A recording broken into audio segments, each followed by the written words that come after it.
என்னை பொறுத்தமட்டில் நான் ஹக்கான மூமினாக வாழ்கிறேன். வாழ்ந்தே 30 ஆண்டு காலம் எவனுக்கும் தலை வணங்காமல், இறைவனை அன்று எவனுக்கும் தலை வணங்காமல் நான் என் லட்சிய பயணத்தை தொடர்ந்து செய்வேன். இன்ஷா அல்லாஹ் இன்னும் வாழ்வேன். நான் சாகும் வரை பணிய மாட்டேன். என்னை யாரும் ஒன்றும் செய்ய முடியாது. என் ரிசக் என்பது இறைவனிடமிருந்து இருக்கிறது. எனக்கு நிர்ணயிக்கப்பட்ட தேதி வரும் வரை என்னை எவனாலும் ஒன்றும் செய்ய முடியாது.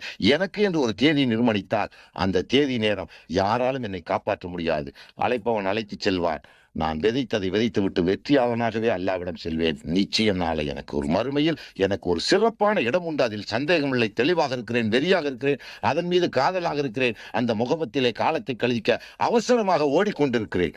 எனக்கு இம்மையை மறுமையை நான் அடக வைத்து விட்டேன். அதனால் இம்மையில் நான் ஒன்று வைக்காமல் செல்வேன். மறுமைக்கான சான்றுகள் எனக்கு நிறைய உண்டு. அந்த மறுமைக்கான பொட்டிகளை நான் சுமக்க முடியாமல் தூக்கி சென்று இறைவன் சன்னிதானத்திலே போட மிக மிக ஆவலாக இருக்கிறேன். அன்றைய தினம் வரும்பொழுது இதே போல ஒரு மைதானத்தில் தான் நாமெல்லாம் ஒரு நீதி நாளிலே நிலைநிறுத்தப்படுவோம். கேள்வி கணக்குகளுக்காக குவிக்கப்பட்டிருப்போம். அந்த நாளிலே என் கணக்கிலே என்னுடைய லட்சிய பயணங்கள், என்னுடைய பாதையின் செயல்கள், என்னுடைய உண்மையான வாழ்க்கைகள் அதிகமாகவும் உங்களுடைய கைச்சேதமுற்றுவதாகவும் இருந்து கொடு சகோதரர்கள்.